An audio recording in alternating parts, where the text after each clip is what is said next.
welcome to my page. This is Emma Space. We'll quickly get into the video right now. I don't want this video to be very lengthy. You're welcome back to my page.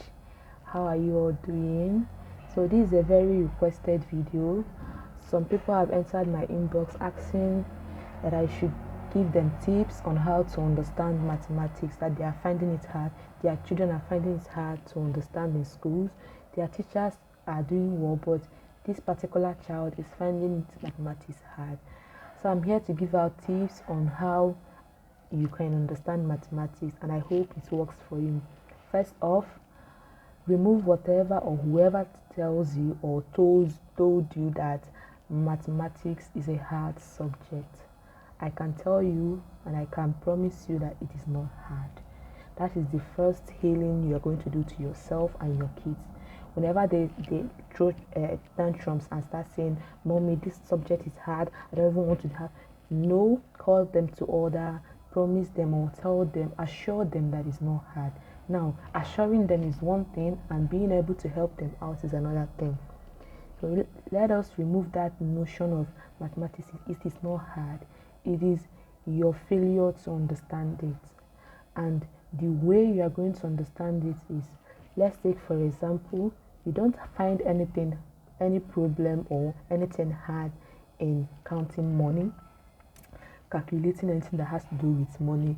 But once it's anything further than that, you are finding it hard. Why? Why is that? If you can find counting money, calculating anything that has to do with money easy, I don't think any topic in mathematics should be hard for you.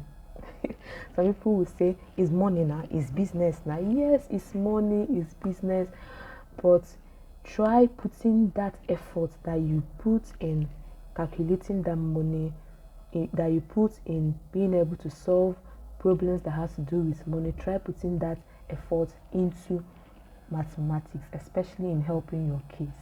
Now, and another thing is being able to understand a particular question. The problem students have in mathematics is they fail to understand.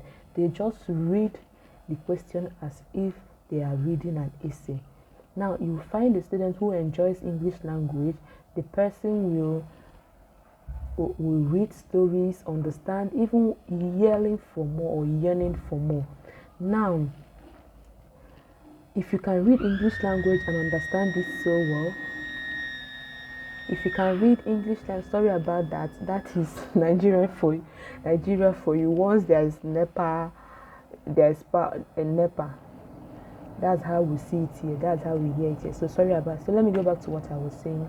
So another thing is being able to understand mathematics. Now, the problem we students have is we don't read to understand. We just brush off, run as if when you're reading or you're trying to read a question in mathematics, you have to calm down, take it one at a time. I normally tell my students that whenever you are reading a question, you are trying to solve a question in mathematics, the first way you're going to be able to get that question perfectly and solve it very well is being able to read it very well. As you are reading inside your mind, you are trying to write out, as you read the first sentence, write it out mathematically. If you are reading Obi sold a pen for 20 naira, write out that Obi sold write it Obi is equals to 20 naira, then you read further. Because if you want to maybe read everything before you now come and understand, I don't think it will work. So try to understand, read meaning into what you even want to solve. That way you will find out that math is a very easy subject. Another thing is real life situation. There is no mathematics problem that is not from real life, I promise you. Some people will be like, how? Now, especially this topic that we call word problem. There is no mathematics topic without word problems. I do tell my students, anyone you see without word problems, maybe for that term or for that session, this teacher is not permitted to teach according to the scheme of work. Now, I'm saying that from the scheme of work. So most of the mathematics topics are with word problems. Now, why do they involve word problems? Word problems are involved so that we can feel mathematics, we can see mathematics, we can learn mathematics from what we see around us. Now, word problem. For example, they say if Ada's father is 10 years older than Ada, this, that. That is an example of a word problem. Now, how I tell my students to understand or solve that particular problem is because you find out that most problems students have, they don't have any problem with the topic as a whole.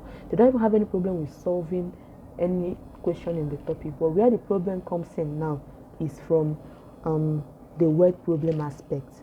So now what we are going to do to be able to help your children, to be able to help your students, if you're a teacher watching this, is try to explain to them, calm down to their level, so that they'll be able to flow with you.